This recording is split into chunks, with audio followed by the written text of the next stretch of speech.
ପିଲାଟି ଦିନରୁ ବୋଉକୁ ଦେଖେ। ସେ ଘରେ କାମଧନ୍ଦା କରୁଥିଲା ବେଳେ ସେ ସବୁବେଳେ କିଛି ଗୋଟେ ଗୁଣୁଗୁଣୁ ହେଉଥାଏ। ସକାଳୁ ତୁଳସୀ ଚଉରା ମୂଳେ ପାଣି ଦେଲାବେଳେ ବଡ଼ ପାଟିରେ ପ୍ରାର୍ଥନା ବୋଲେ। ସନ୍ଧ୍ୟାବେଳେ ସଞ୍ଜବତୀ ଦେଇ ସାରି ଭାଗବତ ପଢ଼େ। ମୋର ଜନ୍ମ ପରେ ପରେ କଟକରେ ଆମେ ସବୁ ମାଉସୀ ଘରେ ରହୁଥିଲୁ ମଙ୍ଗଳାବାଗରେ।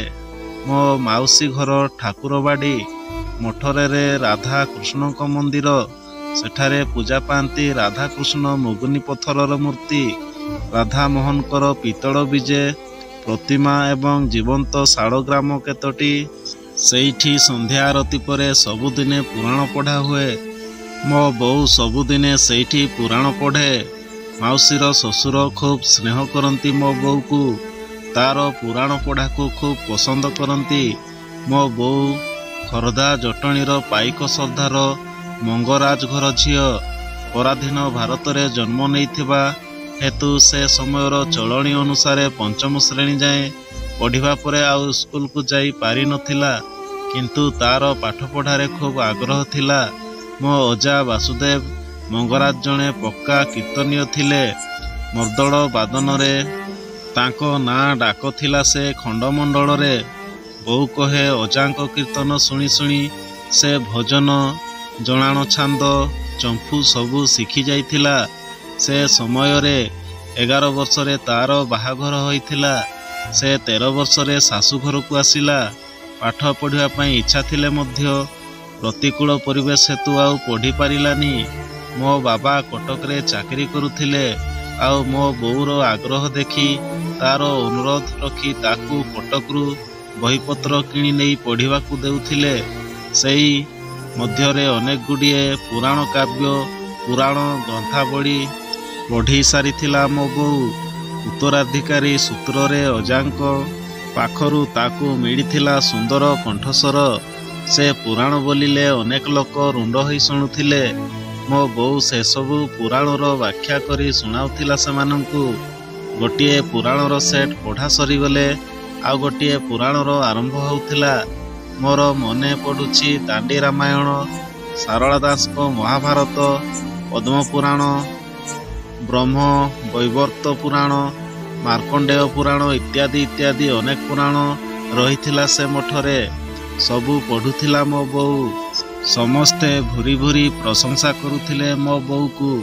ସେଇଠି ରହିବା ସମୟରେ ସେ ଥିଲା ସମସ୍ତଙ୍କ ଆଦରର ପାତ୍ରୀ, ସାନମାନଙ୍କର ପ୍ରିୟ।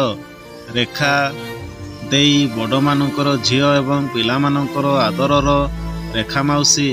ଟିକିଏ ବଡ଼ ହେଲା ପରେ ଧୀରେ ଧୀରେ ମୁଁ ଜାଣିଲି ଯେ ସିଏ ମଠରେ ସନ୍ଧ୍ୟାବେଳେ ଯାହା ପ୍ରାର୍ଥନା କରୁଥିଲା ବାସ୍ତବରେ ସେ ଥିଲା ଜୟଦେବଙ୍କ ଗୀତ ଗୋବିନ୍ଦ। ବୋଉ ମୋର ଭକ୍ତିଭାବରେ ତଲ୍ଲୀନ ହୋଇ ସୁନ୍ଦର ସ୍ୱରରେ ଭଜନ ବୋଲେ। ଗୀତ, ସଙ୍ଗୀତ, କବିତା ପ୍ରତି ଆଗ୍ରହ ମୋର ପ୍ରତି ମୁହୂର୍ତ୍ତରେ ସେଇଠି ବୋଉର କଣ୍ଠସ୍ୱରରୁ ଗୀତ ଶୁଣି ଶୁଣି ସୃଷ୍ଟି ହୋଇଥିଲା। ମୋର ଟିକିଏ ହେତୁ ହେବା ବେଳକୁ ସେ ମୋତେ ଶିବ ପଞ୍ଚାକ୍ଷର ସ୍ତୋତ୍ର, ଭବାନୀ ଅଷ୍ଟକ, ଦଶାବତାର ସ୍ତୋତ୍ର ସବୁ ଶିଖାଇଥିଲା। ମୁଁ ସେସବୁ ବୋଲୁଥିଲି ସେଇ ମଠରେ। କଳା ପ୍ରତି ଧୀରେ ଧୀରେ ମୋର ଆଗ୍ରହ ବଢ଼ିଲା ଏବଂ ଧୀରେ ଧୀରେ ମୁଁ ମଧ୍ୟ ବିଧିବଦ୍ଧ ଭାବେ ସଙ୍ଗୀତ ଶିଖିଲି। ପ୍ରଖର ସ୍ମୃତିଶକ୍ତି ଥିଲା ମୋ ବୋଉର। କୋଉ ପିଲାବେଳେ ପଢ଼ିଥିବା, ଶୁଣିଥିବା ଗୀତ ସବୁ ପ୍ରାଞ୍ଜଳ ଭାବରେ ମନେ ରଖିଥିଲେ ସିଏ। ମୋର ପ୍ରେରଣାର ଆଦ୍ୟସ୍ରୋତ ମୋ ବୋଉ। ତାରି ଦ୍ୱାରା ଅନୁପ୍ରାଣିତ ହୋଇ ମୁଁ ଗୀତ ନାଚ ଶିଖିଲି। ସ୍କୁଲରେ ଡ୍ରାମା କଲି, ଗୀତିନାଟ୍ୟ କଲି, ବହୁତ ବହି ପଢ଼ାପଢ଼ି କଲି। ଛୋଟବେଳୁ ଗଳ୍ପ, କବିତା ଲେଖିଲି। କାଜି ବଜାର ସ୍ଥିତ ମହିଳା ଟ୍ରେନିଂ ସ୍କୁଲ ପଞ୍ଚମ ଶ୍ରେଣୀ ପାସ୍ କଲା ପରେ ମୁଁ ପଢ଼ିଲି ଥରିଆ ସାହିର ମ୍ୟୁନିସିପାଲିଟି ଗାର୍ଲସ ହାଇସ୍କୁଲରେ। ସେଇ ଦୁଇଟି ଯାକ ସ୍କୁଲରେ ମଧ୍ୟ ଶିକ୍ଷୟିତ୍ରୀମାନେ ଖୁବ୍ ପ୍ରୋତ୍ସାହିତ କରୁଥିଲେ ନୃତ୍ୟ, ସଙ୍ଗୀତ ଆଉ ସୃଜନକୁ। ପ୍ରତ୍ୟେକ ବର୍ଷ ସ୍କୁଲ ବାର୍ଷିକ ଉତ୍ସବରେ ମୁଁ ନୃତ୍ୟ, ସଙ୍ଗୀତ, ଗୀତାଭିନୟରେ ଭାଗ ନେଇ ଗୁରୁମାମାନଙ୍କର ପ୍ରିୟଭାଜନ ହୋଇଥିଲି। ପାଠ ମଧ୍ୟ ଖୁବ୍ ଭଲ ପଢ଼ୁଥିଲି। ଗୁରୁମାମାନଙ୍କର ପ୍ରେରଣାରେ ମୋର ପ୍ରତିଭା ଯେମିତି ଉନ୍ମୋଚିତ ହେଲା, ସେତିକି ସଂସାରିତ ହେଲା ମଧ୍ୟ। ସ୍କୁଲ ଶିକ୍ଷା ପରେ ମୁଁ ISC पढ़िली शैलबाड़ा महिला कॉलेज रे। पारिपार्श्विक परिस्थितिर परिवर्तन रे मोर पाठपढ़ार दिग मध्य बदली गला। मु रेभेन्सा महाविद्यालय रे कला रे स्नातक कली, हेले अर्थाभावरू आउ आगकू पढ़िया पई सुजोग पाइलिनी। मात्र 19 वर्ष बयस रे बाहाघर होइथिला मोर। बाहाघर परे घर संसार, यौथ परिवार रे आउ साहित्य सहित संपर्क रहिलानी।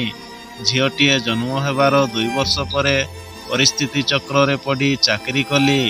सेइठु आम यौथ परिवार निजर गोटिए छोट पिला आउ चाकरीर जंजाड़ भितरे पेशी होइगला मो जीवन। आउ ता सहित मोर सृजन मो शाशुंको प्रेरणा रे आउ किछि किछि शुभाकांक्षी बंधु मानंको बाध्य बाधकतारे केतेबेले केमिति काँ भाँ लेखाटिए लेखि देउथिली, केतेबेले किए छापिला तो आउ किए फोपाड़ी देला ओडिया गदारे। सेथिपाई भ्रुक्षेप नथिला मोर।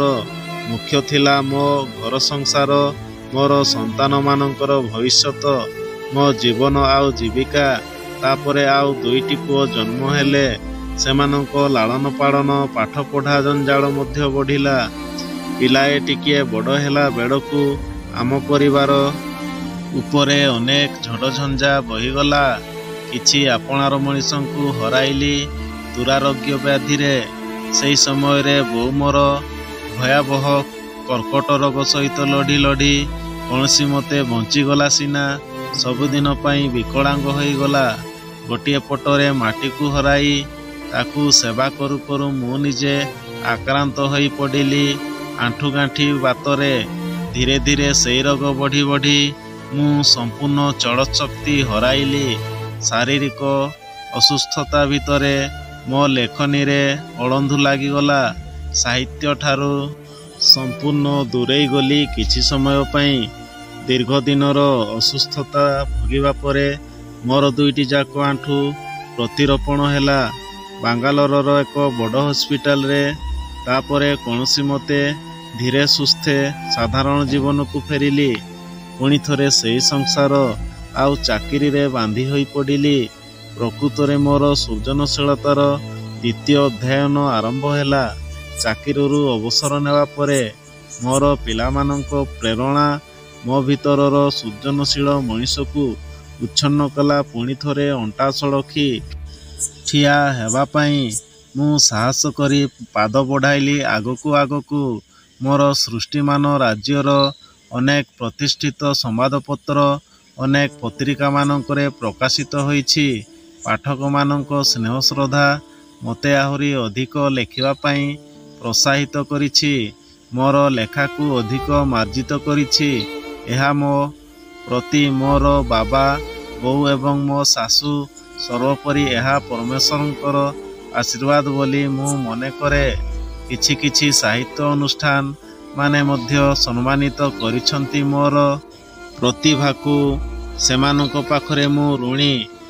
ए जाबत प्रतिबोध परिपूर्णा क्लांत अपराह्न और गोटिए शीतरातिर स्केच नामरे मोर 4टी गल्प संकलन, वर्णना नामरे एक कविता संकलन एवं मो कानाडा डायरी नामरे एक भ्रमण कहानी प्रकाशित हो खूब पाठकीय आदृति लाभ करिछि।